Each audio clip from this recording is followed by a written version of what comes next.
Students, last class में हमने discuss किया था role of a project manager. Chapter है हमारा सॉफ्टवेयर प्रोजेक्ट मैनेजमेंट के अंदर। तो आज का जो टॉपिक है हमारा वो है हमारा प्रोजेक्ट एस्टिमेशन टेक्निक्स। मीन्स हम कॉस्ट एस्टिमेशन टेक्निक की बात कर रहे हैं। Project estimation technique. तो स्टार्ट करते हैं अपना topic. We discussed various parameters involving project estimation such as size, effort, time and cost. ठीक है, इन सब चीज़ों के ये पैरामीटर्स हैं, इनको हम एस्टिमेशन की टेक्निक को डिस्कस करेंगे। Project manager can estimate the list factor using two broadly recognised technique. जो दो मेन टेक्निक के हेल्प से जो हमारा जो प्रोजेक्ट मैनेजर होता है वो एस्टिमेशन करता है। तो पहली टेक्निक है हमारी डिकम्पोजिशन टेक्निक। ठीक है, जो फर्स्ट टेक्निक है स्टूडेंट्स वो है हमारी decomposition technique. This technique assumes the software as a product of various composition. This technique assumes the software as a product of various composition. Means ये टेक्निक कहती है कि जो हमारा सॉफ्टवेयर है वो सॉफ्टवेयर जो प्रोडक्ट है वो वेरियस कंपोजिशन, बहुत सारे कंपोजिशन से मिलके बना है। There are two main models, दो मेन मॉडल्स हैं इसके अंदर डिकम्पोजिशन टेक्निक के। पहला है हमारा line of code. Estimation is done on behalf of number of line of codes in the software products. जो मेन मॉडल है वो है line of code. Line of code मतलब क्योंकि जब भी हम कोई सॉफ्टवेयर प्रोजेक्ट बनाते हैं तो उसकी हमें कोडिंग करनी होती है। कोडिंग मतलब किसी भी एक अपनी जो प्रोग्रामिंग लैंग्वेज है उसमें ही हम एक सॉफ्टवेयर बनाएंगे तो उसकी कोडिंग भी हमें करनी होगी। कोडिंग ही हमारा सॉफ्टवेयर प्रोडक्ट होता है। तो उसकी जो कोडिंग होती है तो उसमें हम कितनी लाइन की, कितना लेंथी हमारा सॉफ्टवेयर प्रोजेक्ट होगा, कितना उसमें कितनी लाइन का कोड होगा, इस चीज़ को हम एस्टिमेट करके उसका आइडिया निकाल सकते हैं कि क्या कितना उसमें टाइम लगेगा, हमें कितनी उसकी कॉस्ट होगी, कितना हमें उसमें स्किल्स पर्सन की रिक्वायर्ड होगी। तो ये सब चीज़ें हम उसको उसकी चेक कर सकते हैं with the help of line of code. Next है फंक्शन पॉइंट। ठीक है, estimation is done on the behalf of number of function point in the software product. Students, हम कितने फंक्शन हम अपने सॉफ्टवेयर प्रोजेक्ट में या कितनी उसकी फंक्शनैलिटीज़ हैं हमारे प्रोजेक्ट की, उसके बिहाफ पे भी हम एस्टिमेट कर सकते हैं कि हमारा जो फंक्शन है वो क्या कितना लेंदी होगा। क्योंकि जितने ज़्यादा फंक्शंस होंगे उतना ही ज़्यादा प्रोजेक्ट हमारा कॉम्प्लिकेटेड होगा और उतना ही ज़्यादा साइज में लार्जर होगा। तो इन सब चीज़ों को भी हम एस्टिमेट कर सकते हैं फंक्शन पॉइंट की हेल्प से। ठीक है, तो आपको समझ में आ रहा होगा क्योंकि मैं आपको बिल्कुल इजी लैंग्वेज में समझा रहा हूँ कि जो दो डिकम्पोजिशन टेक्निक के दो मॉडल हैं हमारे। फर्स्ट वन है हमारा line of code and second one is function points. Line of code अगर हमने उसकी लाइंस को देख लिया कितनी ज़्यादा लाइंस हमारे फंक्शन के कोड में आ रही है तो उसकी हेल्प से भी हम एस्टिमेशन कर सकते हैं। और फंक्शन पॉइंट कितने ज़्यादा फंक्शंस या कितनी ज़्यादा फंक्शनैलिटी उस सॉफ्टवेयर के अंदर उस हमें बनानी है उसकी हेल्प से भी हम एस्टिमेट कर सकते हैं कि हमारा जो प्रोजेक्ट है वो कितना लेंथी होगा, क्या उसकी कॉस्ट होगी। ये सब चीज़ें जितने भी पैरामीटर्स हैं जो मैंने बताए थे भी आप लोगों को, जैसे size, effort, time and cost, इन सब पैरामीटर्स को हम कैलकुलेट कर सकते हैं। तो नेक्स्ट टेक्निक है, टू टेक्निक्स हैं प्रोजेक्ट एस्टिमेशन की। पहली है डिकम्पोजिशन टेक्निक और दूसरी है हमारी empirical estimation technique. This technique uses empirically derived formulae to make estimation. These formulae are based on LOC and FP। मतलब इसके फॉर्मूले भी हमारे लाइन ऑफ कोड और फंक्शन पॉइंट्स पे डिपेंड करते हैं। तो जो इसका पहला मॉडल है स्टूडेंट्स वो है Putnam model. Putnam model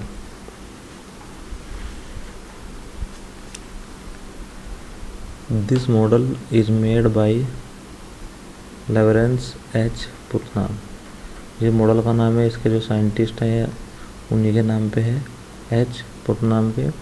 which is based on Norden frequency distribution, जो हमारी नॉर्डन फ्रीक्वेंसी डिस्ट्रीब्यूशन पर बेस्ड है, एक कर्व है ये, उसके ऊपर बेस्ड है ये। Putnam model maps time and efforts required with the software size. तो पुतनाम मॉडल है, एक मैप्स करता है, एक ग्राफ ड्रॉ कर देता है एक जो टाइम एंड एफर्ट्स के बीच में होता है, और ये बता देता है कि कितना टाइम लगेगा और कितना एफर्ट्स लगेंगे इसके सॉफ्टवेयर के साइज के लिए। नेक्स्ट है हमारा cosmo model, COCOMO model, COCOMO model. तो COCOMO stands for constructive cost model, COCOMO stand for constructive cost model. जब फुल फॉर्म है इसकी कोकोमो की, पहला को आ रहा है हमारा कंस्ट्रक्टिव में, दूसरा को आ रहा है कॉस्ट में, और एमओ मॉडल। तो इसका नाम भी आपको याद रखना है। और जो इसको डेवलप किया था, डेवलप्ड बाय बैरी डब्ल्यू बोएम, ठीक है, ये हमारे साइंटिस्ट हैं जिन्होंने इस मॉडल को डेवलप किया था। It divide the software product into 3 categories of software, 3 category में डिवाइड करता है, organic, semi detect and embedded. इन तीनों में इसको ये डिवाइड करता है, ठीक है। तो स्टूडेंट्स, हमने सॉफ्टवेयर एस्टिमेशन टेक्निक्स पढ़ी हैं। 2 टेक्निक्स थी हमारी, डिकम्पोजिशन टेक्निक जिसके अंदर हमने 2 मॉडल पढ़े, एलओसी और एफपी, और जो एम्पिरिकल एस्टिमेशन टेक्निक, इसके अंदर हमने 2 मॉडल पढ़े हैं, पुतनाम और कोकोमो मॉडल, ठीक है। इसका नोट्स भी स्टूडेंट्स मैं आपको लिए अवेलेबल करा दूंगा, मैं इसका नोट्स भी आप सबको आपके ग्रुप में शेयर कर दूंगा, जिससे आप इसको, आपके पास इसका नोट्स भी मिल जाएगा। नेक्स्ट टॉपिक आता है स्टूडेंट हमारा प्रोजेक्ट शेड्यूलिंग, ठीक है। नेक्स्ट टॉपिक है हमारा प्रोजेक्ट शेड्यूलिंग। प्रोजेक्ट शेड्यूलिंग से आप क्या समझते हैं?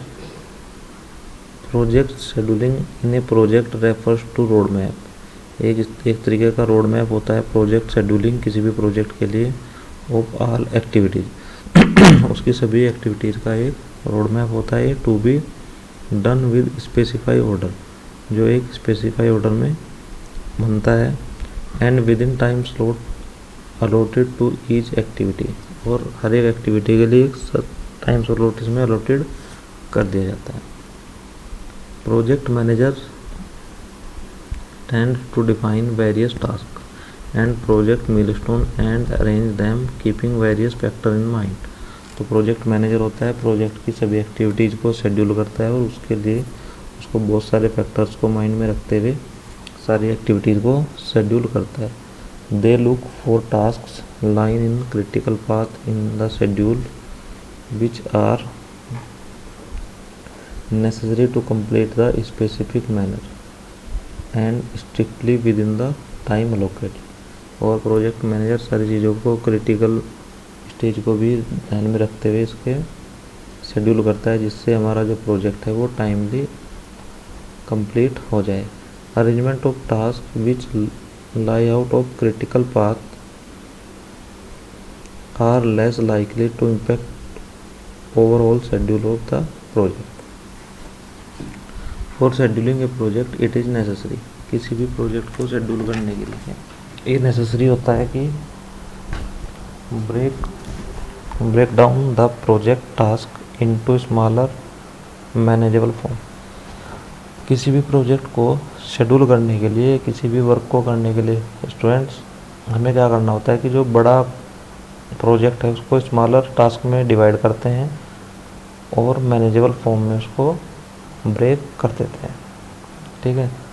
छोटे छोटे पार्ट्स में वर्क को करना इजी होता है, तो इसीलिए प्रोजेक्ट में भी यही कंसेप्ट अप्लाई होता है कि हम उसको प्रोजेक्ट को भी स्मॉलर मॉड्यूल्स में या फंक्शन, अलग अलग फंक्शन को डिवाइड कर लें और उसको मैनेजेबल फॉर्म में ब्रेक कर लें। नेक्स्ट है find out various task and correlate them, और उनको हम क्या करेंगे, कोरिलेट करेंगे आपस में, estimate time frame required to each task, और प्रत्येक टास्क के लिए हम उसका एक टाइम शेड्यूल करेंगे कि इतने समय में हमें ये टास्क पूरी करनी है। Divide time into work unit, और टाइम को उनकी वर्क यूनिट में हम डिवाइड कर देंगे। Calculate total time required for the project from start to finish, और प्रोजेक्ट के स्टार्टिंग से लेकर एंडिंग तक का हम टाइम क्या कर लेंगे, कैलकुलेट करेंगे, जिससे हमारा जो प्रोजेक्ट है वो रिक्वायर्ड टाइम के अंदर कंप्लीट हो जाए। नेक्स्ट टॉपिक है resource management. All element use to develop a software product में be assumed as resource for that project. जितने भी एलिमेंट किसी भी सॉफ्टवेयर प्रोजेक्ट को डेवलप करने के लिए रिक्वायर्ड होते हैं, उन्हें हम रिसोर्स कहते हैं। ठीक है, जैसे कि हमारी जो टीम मेंबर्स हो गए वो भी हमारे प्रोजेक्ट के रिसोर्सेज हैं। उसके लिए कोई हार्डवेयर रिक्वायर्ड हो हमें, तो वो भी हमारा रिसोर्स है। उसके लिए हमें जो भी कुछ पार्ट्स खरीदने होंगे वो भी हमारे रिसोर्सेज हैं। तो जितने भी जो भी चीज़ें हमें किसी भी प्रोजेक्ट को डेवलप करने के लिए रिक्वायर्ड होती हैं, वो सब चीज़ें उस प्रोजेक्ट के लिए रिसोर्स होती हैं। दिस में include human resource, human resource भी इसके अंदर आता है। प्रोडक्टिव टूल्स, जो भी टूल्स हमें रिक्वायर्ड होंगे वो भी हमारे रिसोर्स होंगे। एंड सॉफ्टवेयर लाइब्रेरीज, और सॉफ्टवेयर से संबंधित जितनी जो भी हमें लाइब्रेरीज रिक्वायर्ड होंगी वो भी हमारी रिसोर्स के अंदर आती हैं। The resources are available in the limited quantity, जो रिसोर्सेज हैं वो लिमिटेड क्वांटिटी में अवेलेबल हैं। And stay in the organisation as a pool of assets. The shortage of resources hampers the development of a project. अगर हमारे पास resources की shortage होती है तो स्टूडेंट जो हमारे प्रोजेक्ट के डेवलपमेंट को इफ़ेक्ट करती हैं। And it can lag behind the schedule, और ये अपने शेड्यूल से पीछे रह जाता है। Allocating extra resource increasing development cost, और अगर हम ज़्यादा रिसोर्स को अलोकेट करते हैं तो वो हमारे प्रोजेक्ट की कॉस्ट को बढ़ा देते हैं। In the end it is therefore necessary to estimate and allocate adequate resource for the project. तो इसीलिए सॉफ्टवेयर रिसोर्स मैनेजमेंट का जो ये स्टेप है, ये स्टेज है, इसके लिए बहुत ज़रूरी होता है कि हमें उतने ही रिसोर्स को अवेलेबल करना चाहिए जितने की रिक्वायरमेंट होती है। अगर ज़्यादा होंगे तो भी प्रॉब्लम होगी, और अगर कम होंगे तो भी प्रॉब्लम होगी। तो इसीलिए हमें उतने ही रिसोर्स को यूज करना चाहिए जितने हमारे यूज में आने चाहिए। ठीक है स्टूडेंट, तो ज़्यादा रिसोर्स होंगे तो उसके लिए कॉस्ट बढ़ जाएगी, कम होगी तो हमारा जो डेवलपमेंट प्रोसेस है वो इफ़ेक्टिव हो जाएगा, और हमारा प्रोसेस की जो टाइमिंग बाउंडेशंस हैं वो भी इफ़ेक्टिव हो जाएंगे। रिसोर्स मैनेजमेंट इंक्लूड करता है हमारा defining proper organisation project by creating a project team and allocating responsibilities to each team member. प्रत्येक टीम मेंबर को उसकी रेस्पॉन्सिबिलिटीज डिफाइन होनी चाहिए। Determining resource required at a particular stage and their availability, determining resource required, और हमें सबसे पहले ये चेक करना होता है कि कितने रिसोर्स हमें रिक्वायर्ड है। प्रोजेक्ट के डेवलपमेंट के लिए हमें कितने रिसोर्स की आवश्यकता है, ये हमें पहले से ही डिटरमाइन कर लेने चाहिए at a particular stage and their availability, और उसकी अवेलेबिलिटी के अकॉर्डिंग हमें रिसोर्स को मैनेजमेंट करना होता है। Manage resources by generating resource request when they are required and deallocating them when they are no more need. किसी भी सॉफ्टवेयर प्रोजेक्ट को स्टार्ट करने से पहले हमें उसके रिसोर्स को मैनेज करना है, और अगर हमारे पास रिसोर्स कम है तो हम और रिक्वायरमेंट भेजते हैं, और अगर ज़्यादा हैं तो उनको डीअलोकेटिंग की रिक्वायरमेंट हमें भेजनी होती है सीनियर मैनेजमेंट को। ठीक है स्टूडेंट, तो रिसोर्स मैनेजमेंट किसी भी प्रोजेक्ट डेवलपमेंट में एक बहुत इंपॉर्टेंट फैक्टर है, क्योंकि बिना रिसोर्सेज के हमारा कोई भी वर्क कंप्लीट नहीं हो सकता। तो ज़्यादा रिसोर्स भी नहीं होने चाहिए और कम भी नहीं होने चाहिए, लेकिन जितने हमारे प्रोजेक्ट से संबंधित जितने भी हमें नेसेसरी या रिक्वायर्ड रिसोर्स हैं वो हमारे पास होने चाहिए, जिससे हमारा वर्क इफेक्टिव ना हो।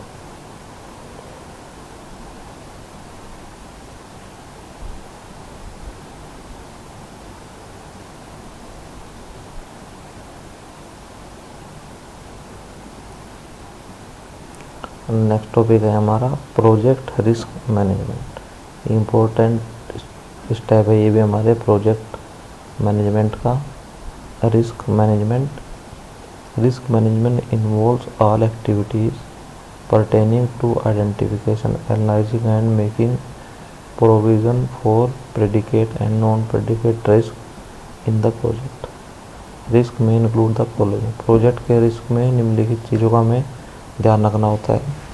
Experience staff leaving the project and new staff coming in.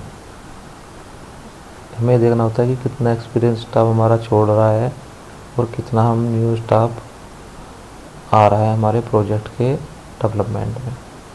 Change in organisational management के ऑर्गेनाइजेशन में क्या चेंज हो रहा है। रिक्वायरमेंट चेंज और miss interpreting requirement, under estimation of required time and resources, technological change, environmental change, business competition.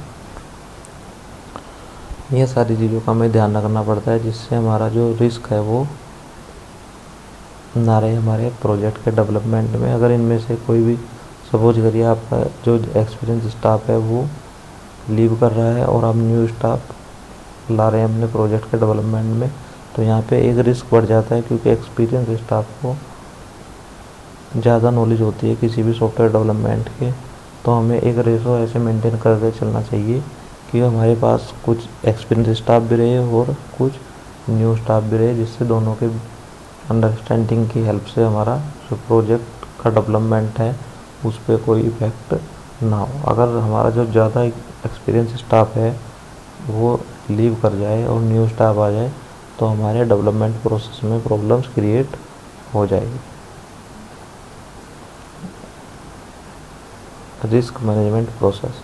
There are following activities involve in risk management process. निम्नलिखित कुछ activities हैं जो रिस्क मैनेजमेंट प्रोसेस में involve हो जाती हैं।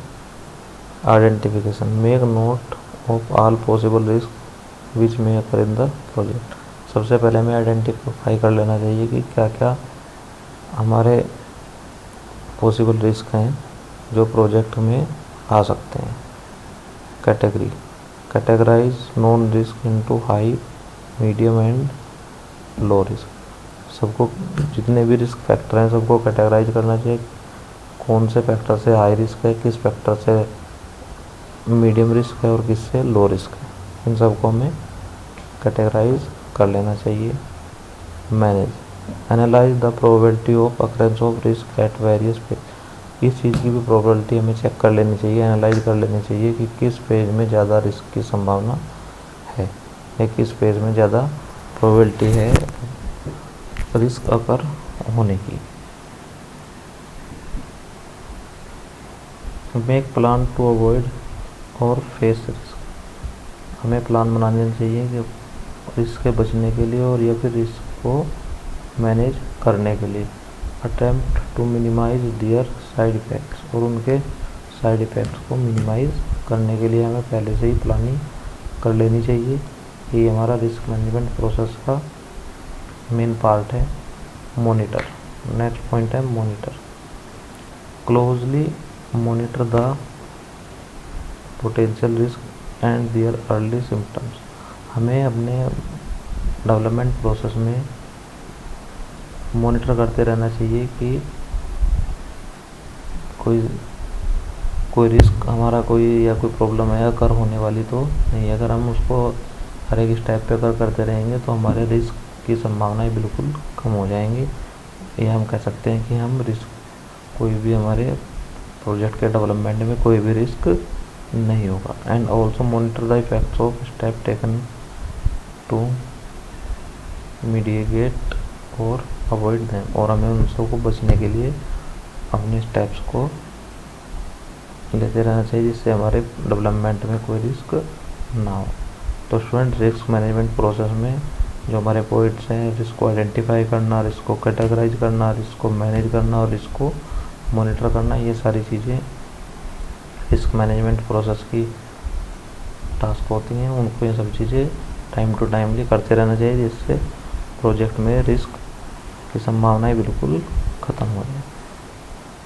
तो स्टूडेंट्स, ये कुछ टॉपिक्स थे जो हमने आज कवर किए हैं अपने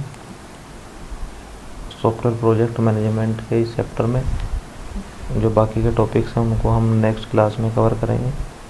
तो आप सभी स्टूडेंट्स को ये इस वीडियो लेक्चर को एक बार अच्छे से सुनना है और उसके बाद खुद से समझने की कोशिश करनी है। Thank you students.